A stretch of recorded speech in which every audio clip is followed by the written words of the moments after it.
Now.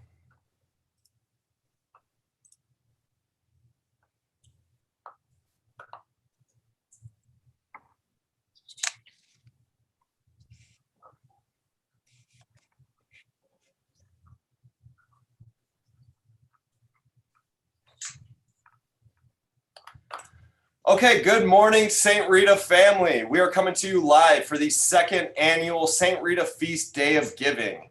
And as you guys know, this is one of the most fun days for us that we could ever have, that we've been able to do this. We opened up with it last year. We were lucky enough on St. Rita's Feast Day, which is May 22nd. And we were able to come back again this year because we had so much fun last year. And you guys really did such a great job. Last year, we set off with a goal on this day to bring in $15,000, which is one cost of a student's tuition here at St. Rita. So obviously our actual tuition is lower than that amount, but with all the added costs and things like that, it actually does cost more money for a student to attend St. Rita than our actual tuition. And that's where our alumni, our donors, our benefactors, that's where you come in, St. Rita family. You come in to make up that difference and really make sure that our St. Rita families are supported no matter where they come from, no matter what they do. If they want to be at St. Rita, we're going to do everything that we can to make sure that they're able to be here with us. And like we said, last year, you guys did such an unbelievable job. We set out with a goal of $15,000, and you guys not only matched it, but you went ahead and doubled it at $32,000, which is an unbelievably successful day. And we can't thank you enough. So again, this year, in true St. Rita fashion, we've got to raise the bar higher. So this year, we originally talked, we wanted to set out with that goal similar to where we had last year, but we wanted to extend that farther, where we came in at 32. Now we're going to set the bar at 50. We want to make sure that, hey, our St. Rita family, now more than ever, we want to make sure that we're going to push ourselves because of the fact that this year has been different than any other year. If you guys listen to Father Tom speak this morning, there's a great video that that we posted this morning at 8 o'clock that he really kicks us off in the best way that Father Tom does is knowing that no matter what on these days, give whatever you can. If you can give financially, give financially. If you can give a little bit more, give a little bit more. If all you can do is say a prayer, give some thoughts, give some good words, give a like, give a share, give a retweet, send a video to somebody else. This is really where that's gonna make a difference. And you're gonna make a difference for all of our students that we have here at St. Rita High School. So this is really gonna be a super, super fun day. We've got a great lineup for you. I'm gonna introduce my first guest here in a second, but for those of you that are going to be tuning in throughout the day, we'll be coming back again later on this morning at 11:30. We'll have Father Bernie Danver coming in, former St. Rita principal. 12:30, we'll sit down with senior Kyle James. We'll talk his new children's book. He's had a lot of fun with that. And then we'll finish it off at 3 o'clock this afternoon. We'll have a little St. Rita football talk. We've had football coach Todd Kuska, senior linebacker Mike Gahan, and junior wide receiver Caleb Brown. So should be a lot of fun throughout the day. So be sure that you guys are tuning in for that. And we'll also be dropping some other fun content throughout the day as well. So you can find this on all of our social media, obviously right here on Facebook Live. If you catch yourself over on YouTube, you can catch the same stream going on YouTube. So it should be a lot of fun. So let's get started here. Our first guest this morning, fresh out of class. I appreciate you for jumping in here right out of your morning class. So as you guys know, we are finishing up this week. Our students, our seniors are done. They finished up finals this week.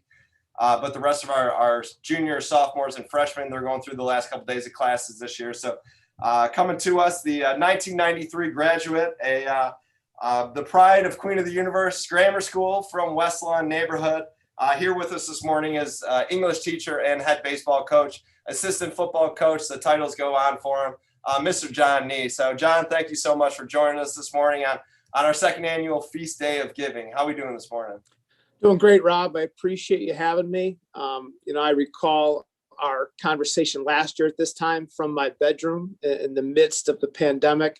So it's great to be back in school, pretty close to normal as this fourth quarter's rolled around, and back to playing sports. It's been a great semester. Getting back to, like I said, some sense of normalcy, both academically and athletically. And it's felt like St. Rita again around here, which is great.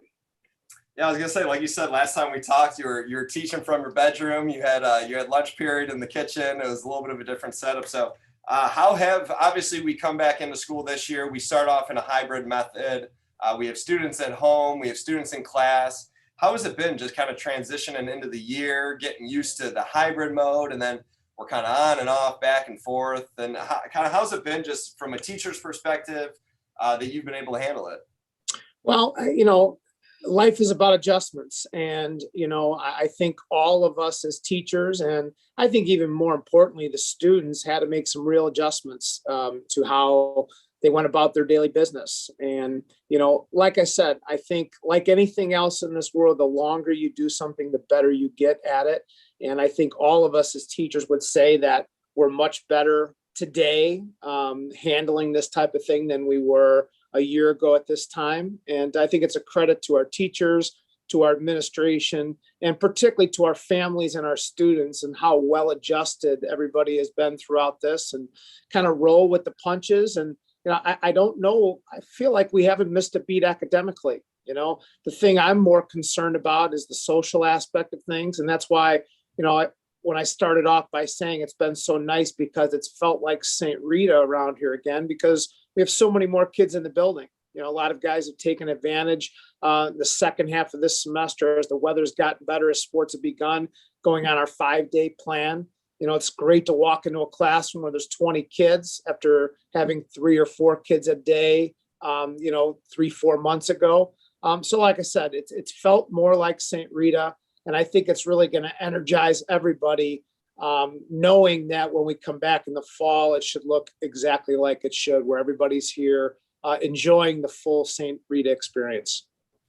And I imagine just like in terms of walking into class every day, that energy is a little different when you have a more guys sitting in class. Like, I can imagine if you're sitting, you have 15 students on your laptop, you got 3 in your classroom. It's a little bit tougher some mornings to kind of get people going. And granted, teaching English is a little bit different now, knowing that it might not be as hands-on as, say, a science class or something, where you're going to be more into labs or things to where you do have to kind of adjust the curriculum a little bit. But I imagine, like you said, having those smaller classes, only a couple guys in class, how has it been like kind of keeping both occupied, almost like making sure the guys that are remote are still kind of included and everything like that, but it almost seems like not to ignore the guys sitting right in front of you, like it's trying to balance the two.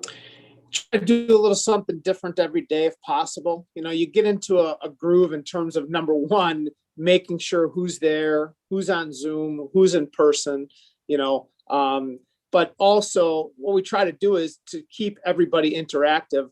One thing I was able to do was, I've got these great speakers that Mo Pangrazio let me have when she retired in December, to hook up to my iPad, which allows for when those guys speak on Zoom, it feels like they're there, and then we try to bring everybody in the classroom to the front. So when they speak, once again, you make adjustments to try to make it as close to normal as you possibly can, knowing in your head that it's not. Yeah. But, like I said, as a credit to our students, I feel like guys came ready to go every day. We just read the play, The Crucible, in our junior class, and, everybody had their own part. And, here, you get a guy in the left-hand corner that's playing John Proctor, and then, Reverend Paris's voice comes booming through the Zoom. I felt like it was just like every other year, so like I said, once again, you learn to adjust. Life is about making adjustments, and really the credit goes to our students, because they're the ones that have to make the most adjustments. Us adults are just along for the ride. It's the students that have kind of had things taken from them, and my heart breaks for them, particularly the upperclassmen, the seniors who did not have a full experience. But once again, I'm just so excited for our kids that this second semester things looked much more normal, particularly bringing back the aspect of sports. And it was a busy semester. It was a crazy semester at times, but it's been very fulfilling. Yeah, I definitely, we'll jump into the aspect of juggling all your aspects in a second here. But you mentioned you're teaching a junior class. I know typically in a year you'll teach anywhere from freshmen all the way through seniors. How has it been kind of handling? Have you noticed a difference between like different age groups? Have kind of taken to different styles of teaching, or like different things that you've done in the classroom kind of works better for the younger kids as opposed to the older kids get a little bit more kind of leeway or things like that? Have you noticed any sort of like difference in terms of age with your classes at all? Well, obviously there's a maturity level difference. I do have one freshman composition class. I've got the two junior classes, and then I have a senior detective novel class in the second semester. So there's obviously much different level of maturity when it comes to, handling their work, holding hands. With the seniors, you can more just kind of lay it out what the expectations are, and they're going to meet those expectations. With the freshmen, you kind of have to walk them through the process a little bit more.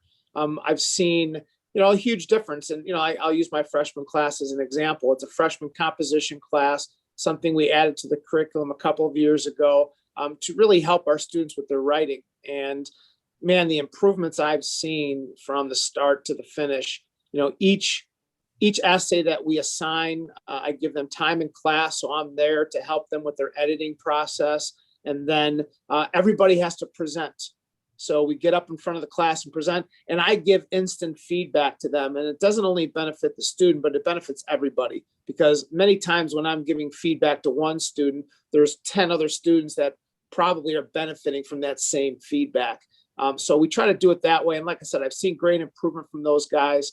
They understood the expectations, and you can see that they've met the challenges. Like I said, with the seniors, less seniors have been in school on a daily basis than the younger kids. I would say our freshmen and sophomore, when we talk about the guys that have gone to the 5-day model, I'm sure the percentage is heavily weighed towards the freshmen and sophomores. And I see that in my freshman classes every morning with, upwards of 20 kids a day, with 6 to 8 kids on Zoom every day.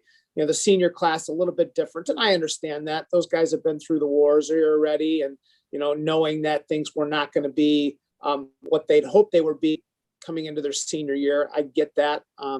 But, in terms of adjustments, I think all of my classes have done a great job of that. And yeah, it is different teaching seniors than it is to freshmen, but, obviously you make it work. And, here's the deal. The idea is, as a teacher, to set the bar high.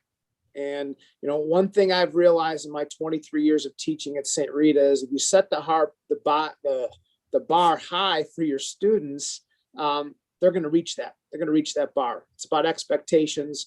And I think when a family makes a commitment to St. Rita, when we talk about, and today's about the financial end of things and trying to make it affordable for as many people as possible. When a family makes a financial commitment to St. Rita, their expectations for you as a teacher are to set that bar high. And I think our faculty does a great job of that. I don't think they compromised it at all through the pandemic, through hybrid learning, through Zoom. I think all of our teachers continue to set that bar high, and I'm sure it's been appreciated by our parents. And, our parents have been great throughout the process. We've gotten, seems like every Friday we're getting a free lunch now from a different class in appreciation for what the teachers have done. And, we appreciate the parents because it's not easy. It's not easy to make the sacrifice to send your son to a place like St. Rita. But as I always tell families, that 8th grade families that I'm bringing into St. Rita, about them being prospective students and prospective St. Rita families, it's going to be a struggle. It's going to be, some sacrifices are going to need to be made.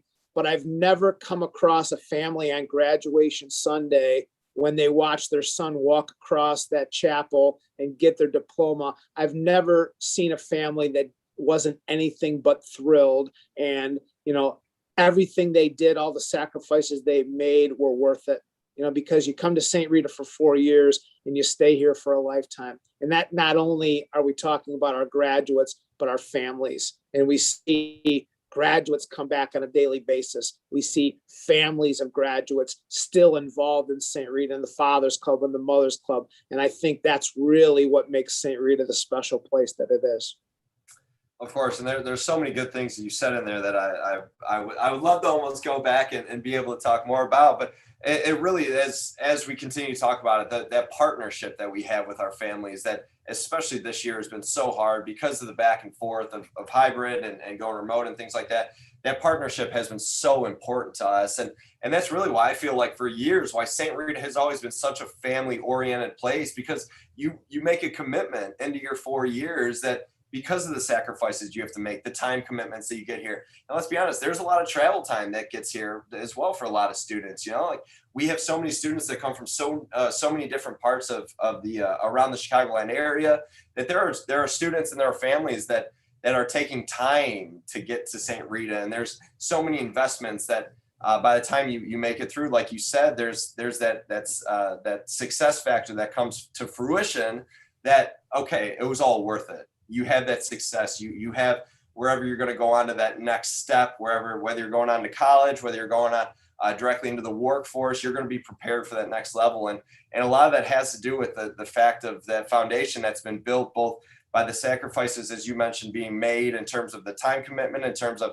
the expectations that are put on them as they come in as freshmen. Because like you said, I think a common theme that you'll hear is a lot of our teachers say that we haven't strayed too far from our normal curriculum. You know, our academic side has tried to stay as steady as any other year, because like you said, it's just about adjusting and making sure that our students are going to be in a good place to where they're going to be able to pick up the lesson plans as best as possible, and being able to have that kind of mutual relationship with our students, to make sure that they know that they feel heard, and if they feel like they have questions or anything that they need, that we're here for them. We have so many resources available to so many people, whether it is for parents or for students, or whether just trying to make sure in terms of transportation, or, I mean, there's so much that goes into getting a student not only just into St. Rita, to St. Rita, through St. Rita, out of St. Rita, and then on afterwards, that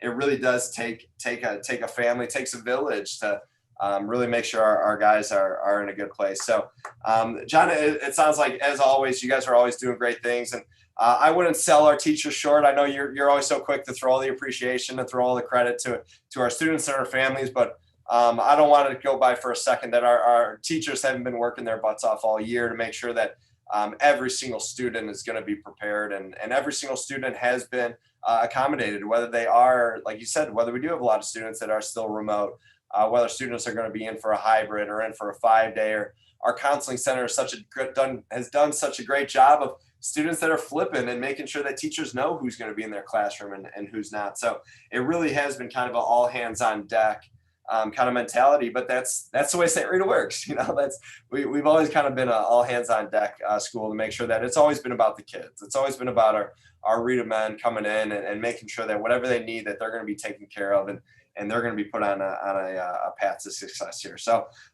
it sounds like so much good things going on in the school, but there's more to talk about. Obviously, if you tune into any sort of our social media, you are most likely going to see St. Rita Baseball playing a baseball game almost what seems like every single day at this point, getting it in. So obviously, a rundown for you guys this year. You guys are right now sitting at 16-9. You guys are tied for first at 6-2 in the division. You guys are coming off a big walk-off win versus Mount Carmel last week. Al Holguin, we'll give a shout out to. I know we'll talk about him more in a little bit. You guys are playing hot baseball. You guys rattled off a nice 6-game win streak, getting into the start of May that really kind of kickstarted your team here a little bit. So give us what's the state of the union here for St. Rita Baseball right now? We're coming off a nice victory yesterday versus Marmion. We had a 12-2 victory here at home. We're going to be rolling into a couple games versus Providence coming up here in a minute. So how is let's take the temperature of St. Rita Baseball. How are we feeling right now? Well, the first thing I'm going to say is I can't express in words how happy I am for our seniors to be playing baseball. You know, something you take for granted that, hey, March 1st comes, here comes baseball season. We're going to play our 35 games. We're going to make a deep run in the postseason and, you know, create our legacy for St. Rita. And these seniors obviously lost last year. And, you know, first and foremost, the 2020 seniors, that was most difficult. And I know we talked about that last year at this time. But even this 21 class, to not have a junior season. And then realistically, up until January, to have this season in jeopardy as well, mentally has really been tough. And not only mentally, but also in terms of their exposure to colleges has really been altered by the pandemic. Colleges have not been able to leave their campus, particularly Division I colleges, for over a year now. So many of our guys who normally would get higher Division I type of looks did not get those opportunities. We've got several guys who have the ability to play at that level of baseball, but only Al Holguin was lucky enough to secure a Division I scholarship, and he's going to South Carolina upstate in Spartanburg, South Carolina, on about an 80% scholarship, which from a baseball standpoint is great. We have so many other guys that are going to great colleges. We've got more than usual this year, guys going the junior college route to give them another opportunity to be seen and possibly be picked up by some of those Division I schools. But we've got a wide array of places that our guys are going to. And once again, we're thrilled. We're thrilled to have 8 guys already committed to play college baseball, 2 more guys that are going to go to Grand Canyon University in Arizona and play club baseball. And then another guy, Steve Sanderson, who is still undecided, but has a couple of really nice opportunities at the junior college level because he's in the midst of just a great season right now. So we're going to have 11 guys out of our 12 seniors that are going to go on to play college baseball in some form, in some way. And that's really one of our main goals here in our program. It always has been, is to give guys an opportunity. When we try to convince guys to come play baseball at St. Rita, we make 2 promises to them. Number one, that as a coaching staff, we would try to give them the same great experience that many of us coaches who are graduates of St. Rita and we're lucky enough to play in this program. We want to give them the same great experience that we had. But then we also talk about finding a place for them to play college baseball. All of the players that have come before these guys have set the bar high and have made it known to colleges around the country that St. Rita is a destination place to come and get players. And these guys benefit from that. And once again, having 11 out of our 12 seniors going on to play college baseball speaks volumes about the reputation of our program around the country. Yeah, and it really does. And like you said, recruiting every year has turned into such a year-round thing, especially for baseball. And one thing I did want to touch on, you talked about obviously the season being in jeopardy up until through January through. You always kind of felt like because you guys were in the spring, there were some other blocks that had to fall prior to you guys with the fall sports and winter sports kind of going. So you guys had a little bit more kind of time that you felt like at least there would be some sort of season, knowing that after last season, you guys were completely cut out. So how, like that sort of longer off season, how did you guys take that in? Like the aspect of staying prepared, knowing not a whole lot at the time throughout the off season. And I want to give a shout out to John Griffin, who does such a fantastic job for us in the weight room, our full-time strength conditioning coach here at St. Rita. For all of our athletic programs, but I know specifically for baseball, you guys have a fantastic relationship with them. But how is that? How did you guys go about the off season, just staying prepared for whenever? Well, normally we begin our off season at the beginning of December.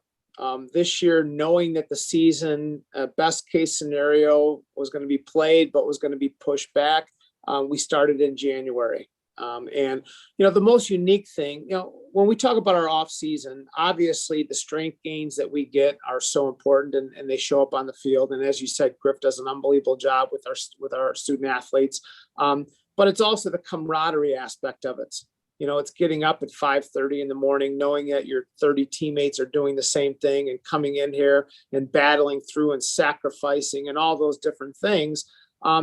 We lost that aspect for a little while because we were on the hybrid plan.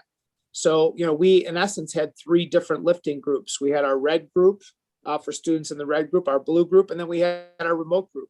Our remote group would be after school 3 days a week, while the red and blue would alternate in the morning. So that made it a little bit more difficult in terms of what we were looking for in terms of trying to get our team bonding together in the off season. But, every year we elect senior leaders and they're elected by their classmates. This year we had a great group, like always. Al Hoagland, Brandon Boudet, Leah McKillop, Bobby Atkinson are our 4 senior representatives. And then Tommy Ulatowski is our junior representative on that council. And those guys came to me and said, Coach, what we would like to do is make Friday a day where we're all together. So we had to get that okayed by Griff because we had to make sure no other teams were in there because obviously we were at a capacity limit and how many people could be in the weight room. Griff was able to accommodate us, and every Friday at 4:00, we had our entire team together, which, when you count a few underclassmen who would sneak in there, close to 40 guys. And you know what? I can tell you this, that was my favorite day of the week. Seeing everybody at the same time, seeing all of our guys get to see each other that, a lot of those guys hadn't seen each other in weeks or months because of what was happening. And, to see those guys so quickly able to get right back in the routine and enjoy being around one another. I just remember on Fridays walking around in the afternoon with a big smile on my face feeling, man, this is great. It's great to have everybody together. And once again, it's a credit to our senior leadership that recognized that. And, we're able to make it happen, and obviously Coach Griff, again, should get the kudos on that because he was able to make that happen for us. But, that told me right there how special of a group this was and how, the leaders were everything that we'd hoped they'd be. And, just another great example of some of the great kids we have here at St. Rita. Yeah, there's that point that you almost take for granted, like getting everybody back together, like we had for years that, it's one of those things you never even think about. Like guys walk in for weightlifting or they walk in for practice and there you go. There's everybody that you need to talk to. There's everyone that you got. And even just the aspect of not being in season and seeing them walking down the hallways or just giving like the fist pump at the where they're filling up the water bottle or something like that. You like those little moments throughout the day of these kids that, like, you've recruited kids, you've known them since they were 6th, 7th, 8th grade coming in. And it's heartbreaking, like you said, for that 2020 class to not be able to finish strong, but to be able to have this next group of guys come up with that kind of feeling of knowing what it's like to have that taken away from you. So there's a little bit of that added appreciation that I don't know if I'm sure you feel it during baseball, but I mean, we could both agree during football that our football season being a shortened season, knowing there's no playoffs, there was an added appreciation for all the little things all of a sudden that coming out for practice on a Tuesday, like all of a sudden it meant a little bit more, it was more special because the couple guys that you see, that's the only time of the week that you'll see them now, because they're remote full time or they're hybrid. You just kind of don't cross paths with them all the time. So you really start to take an appreciation for those little moments that I know it has been special for me being around here to see a lot of these guys that we've seen for a long time, guys that are going to go off this year and go and do unbelievable things at the next level. But it really is kind of you have to slow down. You have to kind of take a step back and realize how special this is, especially in a place like this to where we have all these incredible kids that come in and they want to be here. They're following the rules. We have to keep capacity limits. We had to make sure that we were following all the guidelines within reason, knowing that these kids are chomping at the bit to get back at it, and they want to do great things. So you mentioned, coming back, so baseball season kicks up. It kicks up right in March. Football season's already going into games. You guys are able to start your preseason. You obviously being an assistant football coach, our offensive line coach, how was it balancing the two? Because from experience, I know that I was taking over scout team half the time when you're shooting over to go keep an eye on baseball after we finish offensive time, things like that. There's really such collaborative kind of work to make sure that baseball, you're over at baseball and you got to be over at baseball. We have other coaches that are helping you out in the program that we want to make sure get taken care of everything. How was it balancing in season for football while still, you guys were preparing, I watched you guys go over there and hit BP during scout team and stuff like that. So what was it like balancing the two? It was a challenge. There's no doubt. It was a challenge. We have 8 players who do both, I should say. And Yeah, it was a challenge. There's no doubt about it. A great challenge. I would get home at night and be pretty wiped out from running to one to the other. But once again, with a big smile on my face, knowing that we're back playing baseball, we're back playing football. I'll give you the example of what to me was maybe the dream weekend, and maybe not everybody would agree with me. So we had a Friday afternoon where right after school, we headed over to Crestwood to play Mount Carmel in the Stephen Bajenski Classic. And so that was a 4:00 game. We were able to push up to 4:00 actually, knowing that night we had a 7:00 game in Lisle against Bennett Academy for football. So, I remember getting in the car as soon as school got out, driving over to Standard Bank Stadium in Crestwood and, playing Mount Carmel and come out and get a big win, beat them 4-1. And as we're catching the last out, and it was Al Hogan at first base catching a foul pop-up, by the time he caught it, I was already 2 steps up the stairwell to run. And now I use that term loosely for myself these days, but to walk briskly to my car and drive, I shouldn't say this probably on YouTube or on Facebook Live, but about 90 miles an hour to Lisle. And I pulled into the parking lot at North Central College as the national anthem was being played. And I'm running to the sideline with my baseball gear still on, trying to quickly throw on a pair of football pants over my baseball pants, and got the headset on for the second play of the game. And, we were fortunate enough to win that night. And then we get up the next morning and we've got DePaul Prep coming to town for an 11 a.m. and New Trier for a 2:30. And we were fortunate enough to win those 2 games. So I remember leaving Saturday after we closed everything up, got the field done, the concession stand, everything, kind of taking a deep breath and thinking, whew, but then also thinking, wow, what a great weekend. You get 4 St Rita wins in 2-day period. It doesn't get any better than that. And, in terms of our football players in baseball, we let those guys focus on football for the most part. They would sneak over to take some BP swings. We had a few night games that they were able to come to. I'm talking about Tommy Ulatowski and Brandon Norred, Liam Bartos, and there's, other guys as well. And it was most difficult on those guys because from a physical aspect, those guys, you get beat up in the course of a football season. So normally that last football game, you kind of have a little time to decompress. Even our dual sport athletes, we always give them a few weeks off before they get into their next sport. And usually it's only getting into the off season, but these guys, Liam Bartos hurt his knee in the last game against Notre Dame. Brandon Norred got a concussion, and Brandon Norred's one of our top pitchers. And so he had to deal with that coming back. And, fortunately now he's healthy. He's got 3 starts under his belt. He's got 3 wins. He's been great. Our team has really settled in since those football guys have gotten back. Tommy Ulatowski's dealing with a little bit of a shoulder injury now that he got diving for a ball against Mount Carmel. But just having all those guys back, able to focus on our baseball team, and myself being able to focus on our baseball team after an unbelievably successful spring football season.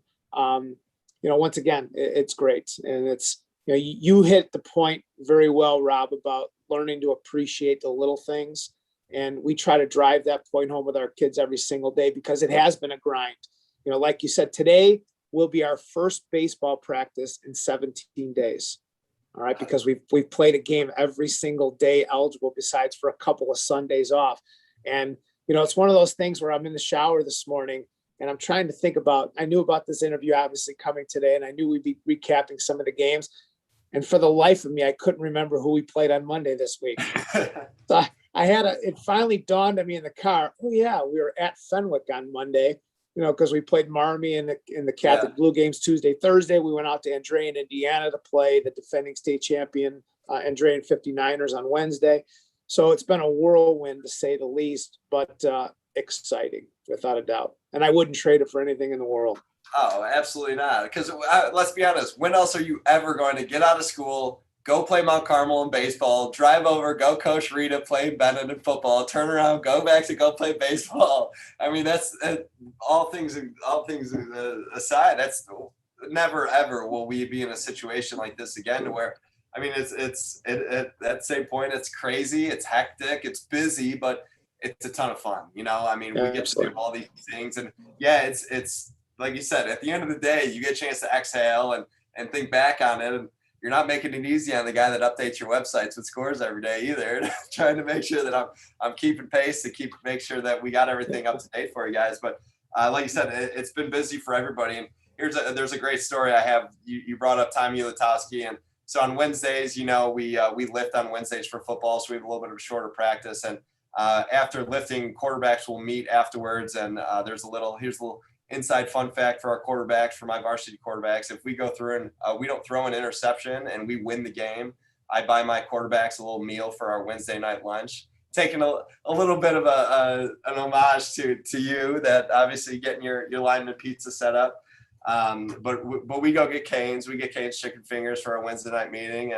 And so we were walking off the practice field one day, Wednesday night, and Tommy runs over. He's like, "Hey, coach, you mind if I go get some swings in real quick? They're still doing BP." I'm like, "Yeah, go." So I see him. So he goes and he sprints off with his shoulder pads and his helmet. He goes running for the baseball field, changes real quick. And I'm pretty sure he went over there and hit, and his lower's still on, and just kind of got a couple swings in and flipped his, I don't know if he's flipped his spikes out. He might have went over there with his football cleats on still. But went over there, took some swings at a BP, turned around, ran back inside to watch film for us because we were getting ready for Marian Catholic, I think it was, or something. It was right in the dead of the season. I mean, it was baseball season was getting going. Football, we were right in the middle of it. And here's a kid who is doing both things at such a high level and wants to give his absolute all to both. And you just have to, how was I going to say no to him, to where because I know that aspect of him, that he's trying to do it all just like all of us are. If we have the opportunity to, that we want to make sure that we're doing everything that we love. And that's those special little stories and things like that you get to see around here. That, like, when else are you going to have that? A starting quarterback runs off the field for practice to go take BP real quick because that next Saturday or something he's going to play in the game after he plays a Friday night football game or something. So you get guys. I'll see Liam Bartos later on in class today. I know he's limping all over the place because he's struggling from football games. And he turns around and he starts the game versus Marmion and throws and things like that. So it's those are fun stories, and for us, we get to talk about them. But for those guys, those are stories that they get to talk about for the rest of their lives. That's what it's all about. It's about making memories. And we have stories of just Friday nights, and they have Friday, Saturday, Sunday, weekend stories now about how crazy it was and things like that. And we wish we could have gotten a longer football season, things like that. But like I said, it's really just making the most out of what we've been able to do and what we've had, and taking advantage of it. But it's been a ton of fun, like you said. But I want to get a couple more guys in here. So really, this baseball season, I mean, you mentioned Al Holguin. We got both Atkinsons that are hitting the cover off the baseball. I mean, the stat lines they're putting up, Bobby and Tommy are doing well. You have some standout, like you said, Liam McKillop's been throwing well for you on the mound. Parker Barrel, I know, has had a couple great outings for you. Who are some other guys that have really been kind of standouts this year for you? And who are some guys that have been maybe a surprise or two that you might have known coming, but they haven't really had that opportunity yet, considering you had an entire year that you didn't have a lot of those younger guys have those random at-bats in those games.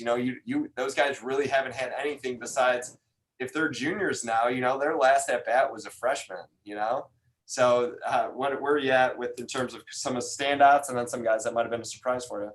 Well, like you said, there was so much unknown coming into this season. We literally had two guys that had varsity experience. That was Al Holguin and Bobby Atkinson, who as sophomores were major part of a Catholic League championship and third place finish. They were special in themselves being sophomores, being able to start in a pretty, what was that? You're in a third place state champ, like in a third place state team, no less. Yeah, so. Bobby starting as DH for us that entire year, and Al, in essence, by the end was our number 2 pitcher. So those guys obviously had a wealth of experience coming in, but everybody else had zero. which means we had 0. We didn't know how they were going to react in big situations. And, there's been some real growing pains, without a doubt. There's some things that we're not as sharp with it that we normally are, that hopefully we're going to try to rectify at practice today, some pickoff things, some timing aspect things. But I have been very proud of how the guys have adjusted, and I could see the comfort level, from those first few games when I thought guys were playing tight, to now just the comfort level we have. We're kind of in a groove in terms of our team. We've got some great leadership, and we've got some great leadership on our bench. I'm going to give a shout out right now to Anthony Mont, who has taken on that role of being the leader of our bench as a senior. Not always an easy role to be a guy that's not going to be in the lineup every day, but he's really embraced that, and he's brought great energy to our team. And, it's just those guys are the unsung heroes. It's not always the guy that goes 3 for 3 or throws the 2-hit shutout.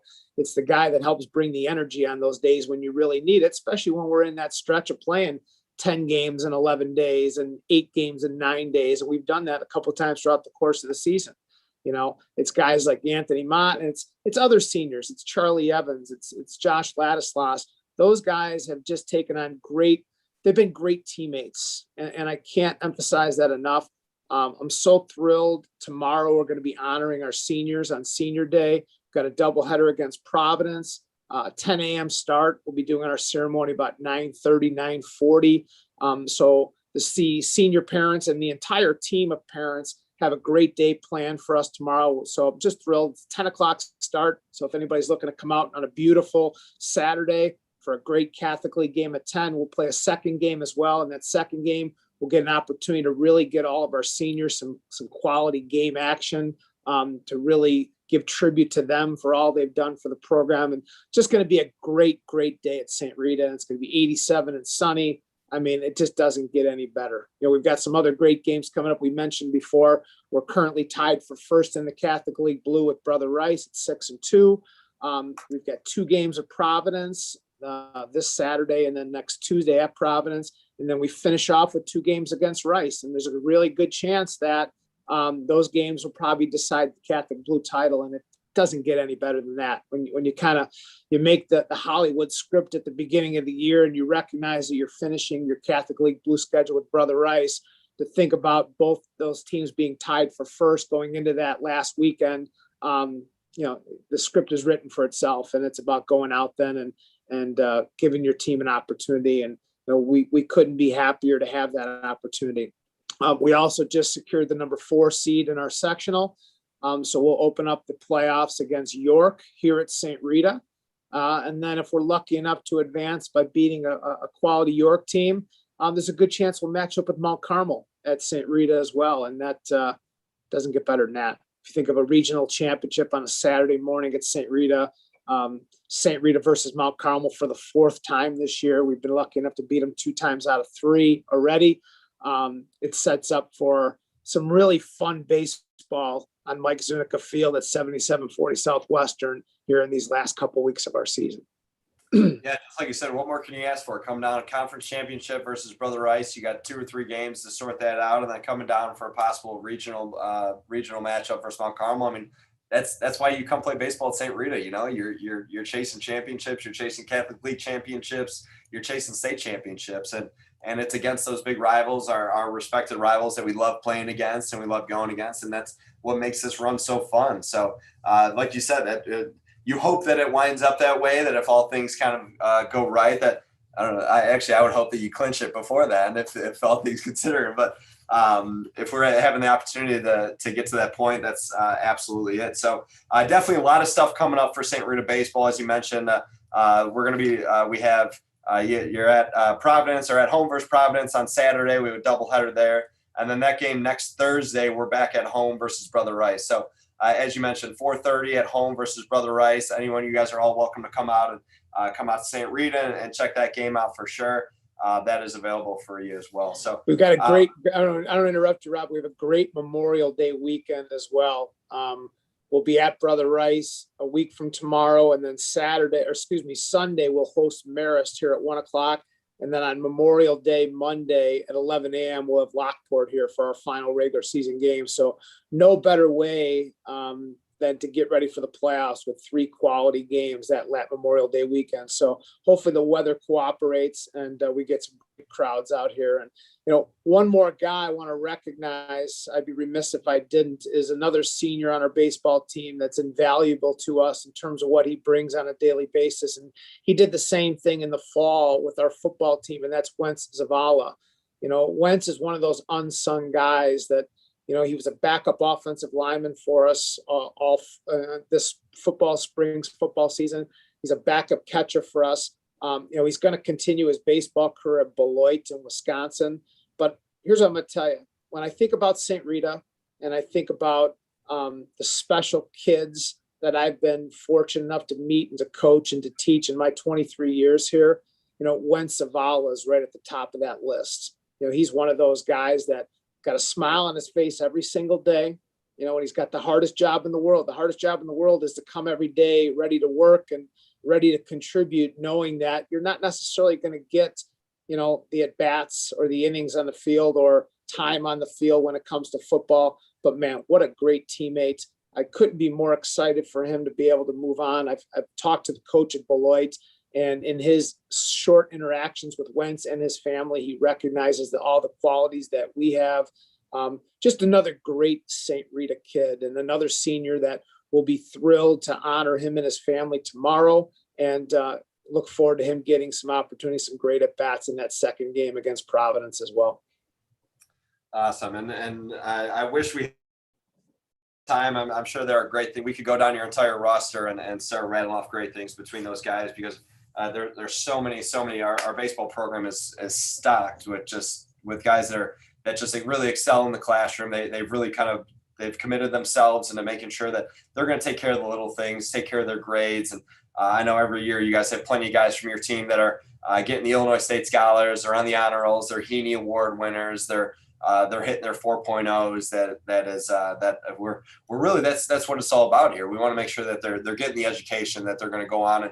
And when you have that taken care of, it really allows you to find a good fit in college. And we talk time and year after year that, it's the recruiting aspect for guys that are successful and get the at-bats and the exposure and everything like that.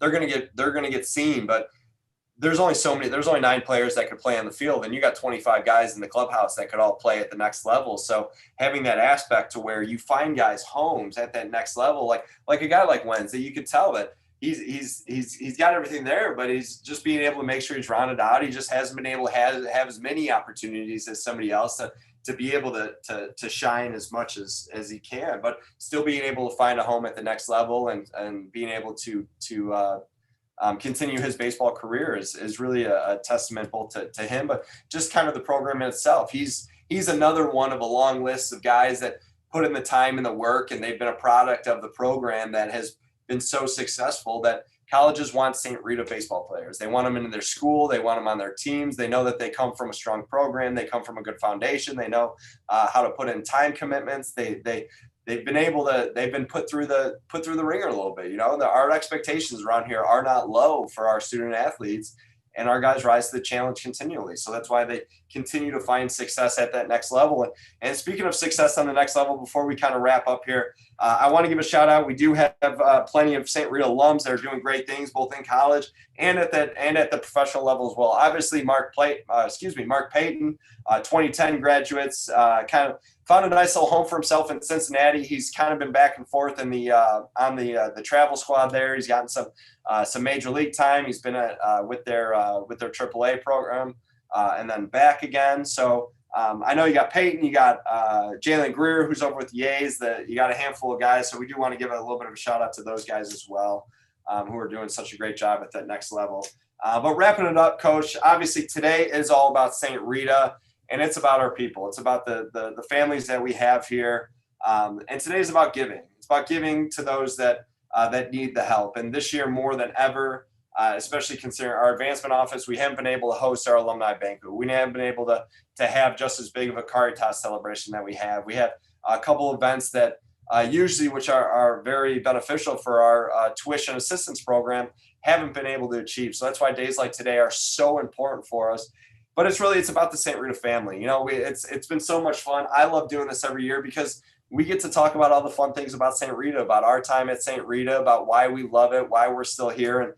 And I know that anybody, if they have an opportunity to, there's a great article that I wrote on John a couple years ago for Artola Leger, and we get into some of the fun things in his background. That John was part of the unique class that spent time at both campuses, both the old campus at the old St. Rita campus, and then the new one here at 77th and Western. But and for those of you that are interested, at 11:30, I'm going to sit down with Father Bernie Danber, who was the principal at the time that was directly involved with the move over from 63rd Street here to the former Quigley South campus. But John, talking about our time at St. Rita, our memories, today is so important for our alumni to give back, and both of us are obviously very involved here at St. Rita. So if there's something that you could kind of say to all the alums out there that are tuning in to watch and that maybe haven't been around St. Rita all that much lately, or just kind of pop in, they see the scores, they see the football team, the baseball team doing well, things like that.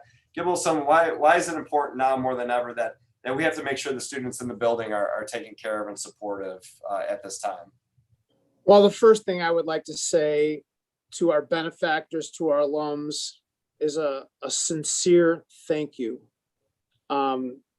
St. Rita is so special because of you, because of what you have been able to provide for us, the beautiful facilities, the opportunities for our kids who might not have had those opportunities otherwise. To know how invested our alumni and benefactors are in the success of our school is, I can't even tell you how humbling that is for those of us that are here on a daily basis. I can speak of my own experience, and that is when you watch a kid from his 8th grade time, when you begin to build a relationship with him and his family, and you watch him grow over those 4 years and graduate from St. Rita as a senior, then you watch them to go on to college or in the workforce, whether it's participating in athletics, being a student, or like I said, going into the workforce. And then you see them come back and you see how they've matured and the great things they're doing in their life and how their eyes light up when they tell you the successes that what a huge role St. Rita has played in the success in their life. I can't tell you how meaningful that is. It supersedes any state championship, any win, anything we've ever accomplished here, that supersedes it. And you know what?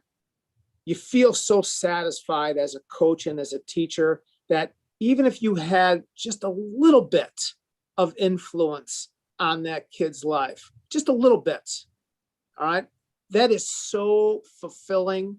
All right, you feel so lucky to just be a small part of that, a small part of someone's success. And you know what? As an alumni and as a benefactor, maybe you can't be here every day, but you can still have that same type of impact on our kids by giving a little bit today. And it's giving an opportunity to a kid or a family who might not have it otherwise.